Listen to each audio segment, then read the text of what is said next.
It's my birth name. Reality Team TV. We're back. And on the red chair today, straight from the get-go, Ollie. How you doing, darling? You alright? I'm good. How are you? I'm great. Good. I feel really, really good, man. You know, like, it's nice outside. You know, we're finally getting the good weather back. I can't really complain, man. Can you? Talk to us, man. Like, before we get into this, yeah? Like, I wanna do something a little bit unique today, yeah? Like, what do you know about the red chair? About this platform? Like, what do you know about the red chair? Honestly, I just Yeah. know that you guys ask questions. That's it. I'm be fully real. Don't watch it. Yeah. I'm just here. Yeah. With Now all we the vibes. now we definitely do ask questions for sure. And obviously today's your day on the red chair. You get me? Which when I get to know you, like I said, what you do, where you're up to, who's Ollie, all of that. You get me? Holly Holly. with a H. Yeah. So Holly, what are you into, man? First of all, what are you into? As in business or personal? We can take. You know what? Let's start with business first. What are you Business. into business-wise? So I do photography. Do two types of photography. I do dogs and I do like normal studio work, press, events. So you know, you make sure you gotta plug me with that as well. Oh, for we got you. Come on. And I Yeah. also do piercings and I study. Yeah, that's like the business side of things. Personal, I would say travel is the biggest thing that we like doing. She can vouch for that. Yeah. You travel a lot. Yeah, we'll try to. Yeah. Yeah, definitely. Like you see, out of all of the things that you said, yeah, what's the first thing that you got into first? Obviously, you've got quite a few things there that you're doing. What's the first thing that you got into first? Photography, 100%. Yeah? I'm doing it for 7 years. Yeah. Yeah, it doesn't sound that long, probably, compared to some people that Yeah. come on here. But for me, because I'm only 23, 7 years is a long time. A very Been fucking doing long it. time. Yeah. Mhm. And it's not. It's weird to see like how things have changed now. Like people. This is not a dig at anyone because everyone's good at it. But I don't know. I just think back then being a photographer was such a big thing, and now everyone just thinks they're photographers because of their phones. Like Yeah. they could just snap stuff. It's kind of easy in it rather than getting a whole camera and doing it that way. It's kind of, 100. It's cheaper as well. this is it. Yeah. Like that's I've right. always said, photography is an expensive hobby to have, and sometimes I'm like, oh, why did I pick this? But I love it, so I can't. What made you fall in love with photography in the first place? If I'm honest, sunsets. Okay. So what one of my like goals always have been to do, like even since I was a child, Yeah. is go to as many countries as I can and take pictures of sunsets and sunrises in every country. Yeah. And then hopefully, obviously, that would be like a project. But How's it turned out so far? it's getting there. I need to visit a lot more countries. Has anyone kind of like commented on them? Have you shown a few people? Yeah, of course, they're on my Instagram. Obviously, I have my personal ones as well that I like to keep, and everyone thinks they're great. Like, are you gonna like blow it up and kind of like sell it, or because you know some people make it a business with? Well, my business is like doing like photography for like the dogs, just like normal like studio work. Like I've done Fashion Week before, like London Fashion Week, and it's nice. That's the business side. I feel like the landscaping is more of a hobby because that's like my personal like love. Okay. And then like the business is obviously the way to make money through freelance. So work. the photography is more like therapeutic for you. Yeah, definitely. That you could say that. Yeah. Like, what are you looking to take it overall? Like, you see that moving forward. Like, what are you literally looking to do with it? Well, actually, I'm in forensics, so I do forensic Oh shit! Forensics. science. Yeah. So hopefully, I'm gonna get into the forensic photography. Yeah. Obviously, I'm in the process of studying to do that now, but also I'm just become a director of my 2 photography businesses. So that's Congratulations. also in the process. Yeah. I wanna take it back, like, obviously to your personal life a little bit, and obviously we're blunt here, innit? Anything you don't want to answer, just say fuck it, move on. You get me? Like what background do you come from? Like family, like background. Are you English or like yeah? What? Yeah, so I'm half English, Yeah. half Greek, Cypriot. My dad is very Greek and my mum is very English. I'm like the perfect mix of both. Yeah. Yeah. Now, big up the obviously one of my daughters. She's half Cypriot as well. You get me? Big up to my daughter. Like, Are you like connected to both sides? Like in terms of like both cultures, like how is that like? Yeah, 100%, definitely. Yeah. I've literally always said that. It's gonna sound horrible, but I hate England, and I'll definitely want to move to Cyprus. And whenever I go there, it just feels like home. Yeah. Like I'm very obviously connected to the English side because I'm here, but in terms of my Cypriot side, I'm definitely planning on moving there and learning Greek more and everything like that. So. Say hello to me in Greek. Yasu? Yasu. Can your sister speak Greek? Can she speak we speak sign language because our parents are there, or my parents are there. Okay. So we never really learned Greek. I can say a few words, but that's it. Yeah, teach us a couple of words. So good morning is Galimera. Nikta is good night. Ella means come. Yeah. Badzo means I'm gonna smack you. Okay. She knows that one. Evgaristo is thank you very much. Yeah. Yeah, that's it. That's all I know. Nahi, and obviously, where did you grow up? Like, what area did you grow up in? London? Yeah, North London. You're from, so you're fucking local. Hold on, let me put this camera down. So you're local then? Yes. Which part of North London? Obviously, mine's from North London as well. Which part of North London did you grow up in? Enfield. Enfield. Unfortunately. Yeah. And how was that like? You see that you growing up, obviously, all of us have different experiences, innit? Like growing up, whatnot. And we believe here on the radio, sometimes one of the best things to do is like to ask certain people questions in terms of like how they grow up and all of these things, because everybody knows sometimes your childhood really like shapes up like the person who you might become, right? All of us know. So that's why I'm asking, like, how was? If I'm honest, I hate Enfield. Enfield shit. Be brutally honest. Everyone who loves it is okay. It's great for them. What do you hate about Enfield most? Like, if I feel like I couldn't bring kids up here, yeah, or in my area, should I say, then I don't feel like it's a good area. Yeah. Obviously, I don't have kids, so I don't know. But I just personally feel like I couldn't, because it's a shit area, and yeah. I don't know. I just feel like everyone's experience is different. Mine, it's not that bad because I've been protected by my family, like heavily, like especially by my sister. Like she's on it, like overly protective. My brother's overly protective. So my experience can't be as bad as some people. Of course, I understand that, but I still wouldn't want to live in Enfield if I had a choice, or grow up there if I had a choice. The schools are rubbish. But it looks like it looks like you turned out quite well, to be fair. I think that's because I shielded her from a lot. Yeah. 100%. I didn't want her to see what I did.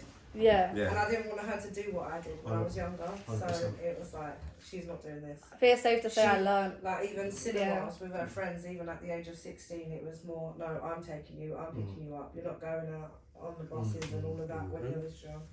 Yeah. No. Like, funny enough, literally, like me and my brethren coming back from the shop, like a good half an hour ago, we were speaking about, obviously, again, I'm a parent, like speaking about this, you know, sometimes people like obviously say this new generation is crazy. Everybody's talking about how different this generation is for many different reasons, innit? 100%. And I just literally said to my brethren, like, I just put it down to like most of the blame for me personally myself. I just put down the blame mostly to the parents, innit? What are your thoughts? Because even before you answer that, the only reason why I say that, because obviously all of us know, like, you can have the best parents, but you can still end up a bad child, yeah? Obviously, we know that. But however, I feel like still, like, as parents, it's our responsibilities, first and foremost, to do our best. You get what I'm trying to say? To do our best with our kids, and then obviously to pray for the best when our kids go out into the bigger world, right? So, like, this new generation, like, with these big conversations, a lot of people speak about, obviously, like I said, the new generation. What are your thoughts on this new generation, and who's to blame for some of these, you know, like some of these kids who are going crazy in this generation? I 100% agree with you that it's can be the parents. Like, I feel like you could say it's like 70% parents, and then like maybe the other 30% is like friends, school, the area you grow up in, like like literally social media. Like I've already said to like my friends, if I was to ever have kids, that they're not having iPads and stuff like that. Like, I agree that kids can be a lot sometimes, but if you can't handle your kids, don't have them, if that makes sense. Like, and it's easier said than done, obviously. I agree with that. I have enough nieces and nephews to know that. But when for example with me, when my nieces and nephews and whoever are with me, and if I'm with them for a long period of time, like a few days, you don't see those kids on iPads or anything. Like, you're meant to entertain them because that's why you have kids to begin with. Exactly. And of course, like, I get that, like, it's not always just the parents, because you'd hope that your kids would take what you say, go outside, and when they come to a problem, they'd think, what did mum say or what did dad say? Expect me for that. But like, yeah, because that's what you want. Like with me, like, as I was never like a rebel child. Like, I think you can vouch for that.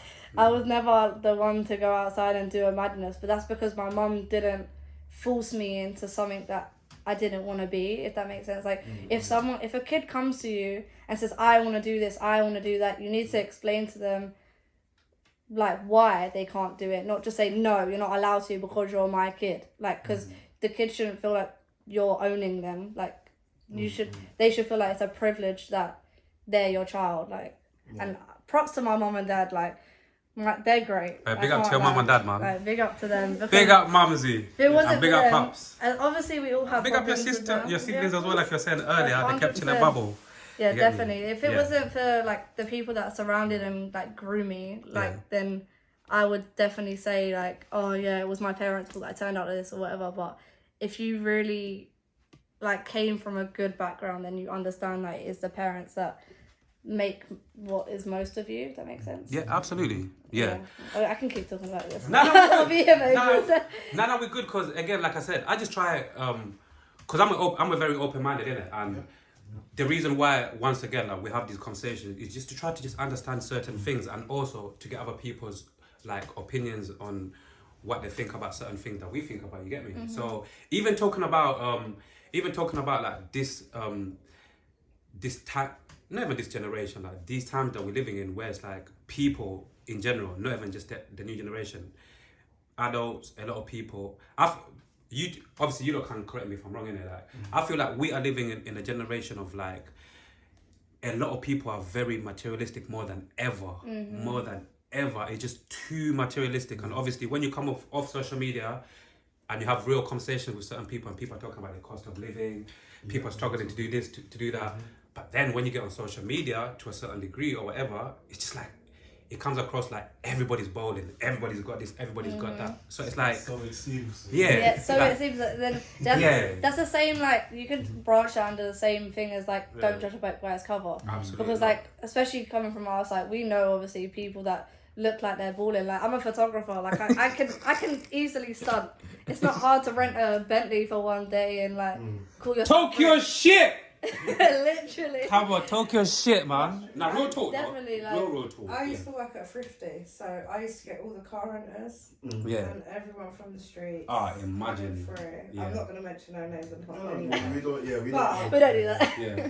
There was a lot of stunting going on. Yeah. A lot of stunting. Yeah. And it's literally down to people only show you what they want to show you. Like, Yeah. you only know what someone shows you. That's what I always say, man. It's literally, that is all it comes down to, I feel like. Especially like you say new generation, but low key like my generation is a part of the new generation. Like we're mixing, like with the whole like, what's it called, millennium, that one, yeah. The millennium Like, babies. obviously where I've grown up with older siblings, I kind of get that it's not what it makes out to be. Like when I look at social media, I'm like, yeah, whatever, it's all fake. Yeah. Like but then younger people fail to separate that. Why is that though? If you like, once again, yeah, let me break it down. If in a real life, because I'm sure a lot of these people who fake it until they make it, all of these people in their real life, like we said, a lot of people talking about the cost of living, all of this shit. A lot of these people know that in real life, it's not as things are not as what they see on social media, basically. But what are how come a lot of these people still try to kind of live by that image still? If you don't want to understand, I feel like it's a psychological thing. So it's like if you believe it enough, it's gonna become true. Yeah. It's like being a narcissist. If you believe what you're saying enough, it means that it's true, but it's not actually. Like I could tell you your hair's blue, and if I believe it, it means it's true, but it's not. That's just psychologically. Yeah, like, and if you actually look like at psychological like studies and stuff, you can see like how crazy it is. Like the word like narcissism and things like that is actually being noticed now because people are kind of connecting the dots, whereas before it was like, oh no, that's just who they are. It's not. a thing that they are, like, if that makes sense. I Like, feel like on social media they glorify the good parts and they do not show the bad parts. Like, 1,000,000%. Yeah. for instance, OnlyFans are glorifying the money. Yeah. They're not glorifying the fact that they ruining had their to life. get beat up by some old man to get that money or something. Like dog breeding, everyone says, oh yeah, you make loads of money from it. You do, but you don't see the money that people have to spend with it. Like for me, for instance, I've put up videos on my page before, on my dog page, and I'm like, no one shows you this part. Like I've got a 3-day-old pup trying to breathe and it's not breathing. And I'm spending days and money and everything trying to keep it alive. Yeah. That's just one thing. No one shows you the vet bills, the amount of money you have to pay on food, getting them eaten proper, but everyone glorifies dog breeding because they think, boom, whack 2 dogs together and that's it. They do that with everything though, like even like fitness as well. Like if you follow like the correct people, obviously everyone's doing their thing, but a lot of people will post, oh yeah, look, this is where I got to. They'll never post it before. Or like, for example, as a woman, naturally you get like bloated when you eat food. Like it's just one of those things that happen. No one posts their stomach when it's bloated and shows like this is okay. Like, but yeah, I feel like more and more people are like, well, for me anyways, like my For You page and my Instagram page is all people being like genuinely their real self, like hair on their face, hair on their legs, like spots on their face. Like it's just one of those things that they glorify to think that it doesn't happen and you have to be perfect, but realistically everything's edited nowadays. And everyone's perfect is different. Yeah, exactly. Everyone's perfect to different people. Like I do hear like a lot of people talking about how females use a lot of filters. There's many different apps for filters. That's like main talks. Even like even at that point, like when I was doing my photography like diploma in college years ago, even my teacher used to say to me, why don't you use Photoshop? And I used to say, because I fuck prefer... that bitch, by the way. Fuck whoever she is. Fuck her. Straight up. Fuck that bitch. Like, straight not up. on me, like, with my photos. Like, I used to do studio work in my college. And she used to be like, why don't you use Photoshop? And I used to say, because I like the way the real person looks. If I can't make the person feel beautiful in their own skin without editing, then I'm not doing a good job as a photographer. Exactly, even, like, people who I've done, like, boudoir shoots for, which is, like, lingerie shoots, like every single one has come to me and been like, wow, like that's made me feel like really confident after, like because I'm not editing, like I'm making you look slimmer or bigger, or removing your spots or removing your flaws, because flaws are beautiful to everyone. Like and if you can't see that, then you're a shitty person. Like you shouldn't be in that person's life. 100%. Like you see, as a photographer, like when you take over the years when you've done your thing, like in terms of like insecurities, like have you, from males and females, like which sex has got the most insecurities, like male or female, from what you've experienced? You know what? I feel like I want to say males, but it's true. Males have more insecurities, but they just don't tell. Like if you take a photo of a man and you take a photo of a woman at the same time, the woman will very openly voice, oh, I don't look good in that, please change it. The man will just sit there, be like, it's okay. But when they go home, they're thinking, I look this, I look that, I look this. It's true, because guys have got to make sure their hair looks, well, not make sure, yeah, they feel like their hair has to be a certain way. Maybe their watch is in a certain position in the photo. If their belly's a little bit bloated, like pecs and everything, muscles, and they feel like they've got this image to uphold more than a woman. Like obviously women have got their face, and then if for instance boudoir shoots, their boobs and bum or whatever, or their underwear's on point, but realistically a woman takes more photos than a man naturally. So they already know what they're doing, but where a man will go in front of a camera and think, oh my god, like does this look right? Does that look like? I feel like men are a lot more insecure. It's just a lot less spoken about. 100%, and that's why, like, when a few years ago I tried to do like a whole thing around like men's awareness and stuff, because men, like, as horrible as it sounds, men don't get spoken about. in terms of like body image and like mental health and things like that, like literally just normal struggles like day to day, whereas women is always constantly the topic of people's mouth. Like even like being a dad or being a husband, like people forget they do have their own things they need to do other than, I was saying it today to someone on the phone, you're not just a husband, you're your own person, and you're not just a wife or a girlfriend or a mum. You still have to be you and live for you, because otherwise you're gonna get lost. Of course. Yeah. I think probably like how society perceives like people to be is where they've gone wrong, because it's all part of marketing, isn't it? You know, especially like the celebs, they're supposed to look a certain way, their skin's supposed to look a certain way, but in reality that's not the case. You're obviously gonna give way at some point. So, and I've noticed there is a lot of like body shaming in like both parts. So I think it could mainly occur to that. I feel like as well that there's something I watch on YouTube. It's actually another podcast, and it's literally men, like I think it's called like We Are Men or something like that. We don't talk about other podcasts right now. We're getting to the point. We're getting to the point. Yeah, sorry. And they basically speak about struggles of men, and like even like you're saying that body shaming and things like that, even shaming of like men's mental health. Like I've realized as well, like just even naturally just talking to people, like men won't speak up and be like, hey, like I feel like shit, like, or I don't feel good today, or yeah, I'm struggling, because in their minds, like, I don't know, depending on how they've grown up in society, it's like you're meant to be a man, you're meant to be manly, like, you're not meant to show your emotions, it's weak. But it's not, like, it's just, I don't see what the difference is between men and women. Everyone's human, like, if you feel a type of way, you're allowed to